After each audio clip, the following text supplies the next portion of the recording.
They told us this was freedom. They told us this was healing. They told us this was the beginning of something new. But beneath the surface, something else began to grow. You can almost feel it. In the silent corners of the city, in the dim glow of bedroom lights at 3 a.m., in the heavy eyes of those wandering through life half awake. This is not the liberation we imagined. This is a quiet, almost invisible kind of enslavement. One that doesn't come with chains or walls, but with fog, with disconnection, with an anesthesia of the soul. We live in an era where pain is treated like an enemy to be silenced, where discomfort is labeled as pathology, where anxiety, depression, existential dread once seen as calls from the unconscious are now drowned under a haze of chemical escapes. And so, the collective shadow grows. We have legalized the substance, but what we haven't legalized, what we haven't even dared to confront, is the emotional repression that fuels its use, the spiritual void it fills, the meaninglessness it temporarily erases. Jung once said, people will do anything, no matter how absurd, to avoid facing their own souls. And here we are, surrounded by smiles that don't reach the eyes, by laughter that feels forced, by moments that seem full, but collapse into emptiness the moment the high fades. This isn't about the plant. This isn't about politics. It is about the silent epidemic of avoidance, the collective refusal to descend into the depths of the psyche, where the real healing waits. We numb, because we are terrified to feel. We escape, because we fear what will happen if we stop running. But there's something that happens when you stay, when you sit with the anxiety, when you stare into the eyes of your own inner chaos, when you listen to the trembling voice inside that says, I'm not okay. That is the moment, the exact moment, when transformation begins. The individuation process doesn't start with bliss. It starts with confrontation, with discomfort, with shadow work so raw that it shakes the foundations of your identity. And yet, what are we teaching this generation? That every feeling of sadness is a chemical imbalance, that every restless night is a disorder, that every existential crisis is something to be silenced. We are anesthetizing awakening. We are medicating the very symptoms that signal the birth of consciousness. And the worst part is that they don't even know they're lost, because the dopamine floods are still coming. The temporary highs are still working. The screen keeps flashing. The music keeps playing. The distractions keep numbing. And so they drift farther and farther from the self. Because here's the truth. No one wants to say legal doesn't mean harmless. Easy access doesn't mean safe access. Freedom of choice doesn't mean freedom from consequence. You can legalize substances. You can decriminalize behaviors. You can normalize escapism. But you cannot bypass the architecture of the soul. You cannot hack individuation. You cannot outsmoke, outdrink, or outnumb the journey. Your psyche demands you to walk. You were not designed to live in avoidance. You were not designed to stay asleep. The unconscious is patient, but it is also relentless. It will find ways to speak through anxiety, through depression, through dreams, through breakdowns that come in the middle of the night when you thought you had everything under control. And when that day comes,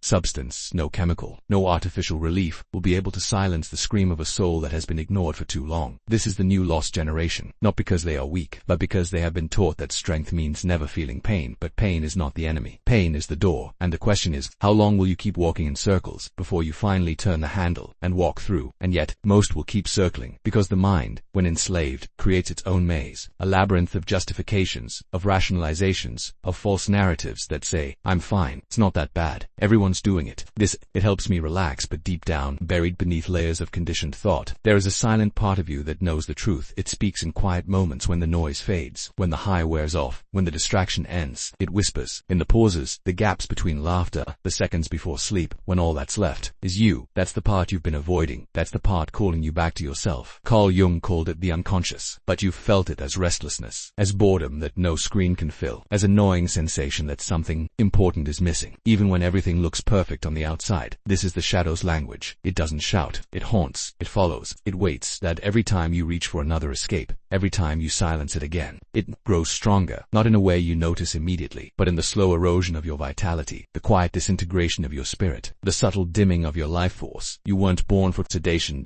You weren't born to float through life in a chemically induced fog. You were born for clarity, for presence, for the full spectrum of human experience, including the darkness, because without the night, the stars mean nothing. Without the descent, the ascent has no meaning. Without the shadow, there is no light. This isn't about moral judgment. This isn't about right or wrong. This is about awakening. And awakening often starts in the wreckage, in the moment you realize that your coping mechanisms have become your prison, that the very thing you thought was saving you has been slowly dismantling you from the inside. The irony is cruel, isn't it? The thing that promised peace steals your peace. The thing that promised freedom chains your mind, and society applauds it, markets it, profits from it. They sell you comfort, knowing that true comfort never comes from outside. They sell you relaxation, knowing that what you really need is inner resolution. They sell you escape, knowing that there's no exit from yourself. So here you are, standing at the crossroads. One path, familiar, easy, numbing, slowly suffocating your spirit. The other uncomfortable, uncertain, raw, but real. The path of individuation, the path of confrontation, the path that doesn't offer quick fixes, but promises something far greater, the reclamation of your own soul. You will have to sit in your discomfort. You will have to meet the parts of yourself you've abandoned. You will have to walk through the memories you've buried, the traumas you've silenced, the truths you've denied. But on the other side of that is something no substance, no pill, no plant, no external stimulus can give you. On the other side is sovereignty.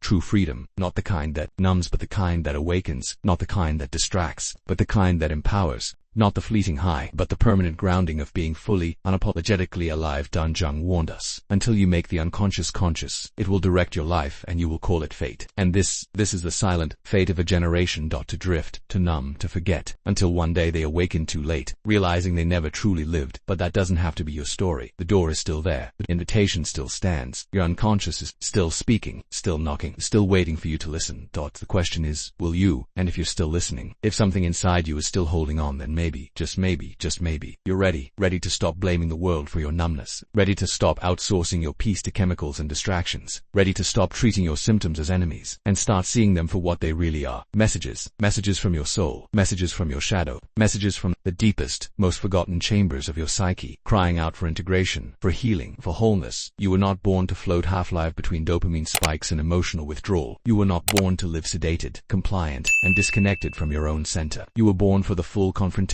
with life, with grief, with longing, with despair, with love, with fear, with hope, with all of it. Because it is where the alchemy happens. In the shaking hands, in the sleepless nights, in the racing heart when you finally stop running and turn to face yourself. The world doesn't need another generation of comfortably numb souls. It doesn't need more chemically managed emotions or artificial highs masquerading as joy. The world needs awake people, present people, people who have touched their own darkness and returned with light in their eyes, people who can sit with their pain without fleeing and with their joy without fear. And that can be you, but only if you choose to feel, choose to grieve, choose to let go of the easy escape and step into the uncomfortable truth. Yes, it will hurt. Yes, there will be days when you want to go back to the fog, back to the safety of numbness, but stay and breathe through it. Stay and watch as layer by layer the illusion peels away. Stay until you meet the part of you that you abandoned long ago, because on the other side of this is clarity. On the other side of this is strength. On the other side of this is the self you've been running from, the self that has waited patiently all these years for you to come home. And when that moment comes, when you finally sit in stillness without needing to escape, when you finally feel your own heartbeat and know deeply that you are enough, without anything, without anyone, without any substance to fill the void, that will be the day your real life begins. Not the chemically induced simulation of life, not the numbed version of existence, but life raw, awake, untamed, and undeniably yours. So will you answer the call, or will you turn away again and let another day slip into the fog? The choice has always been yours.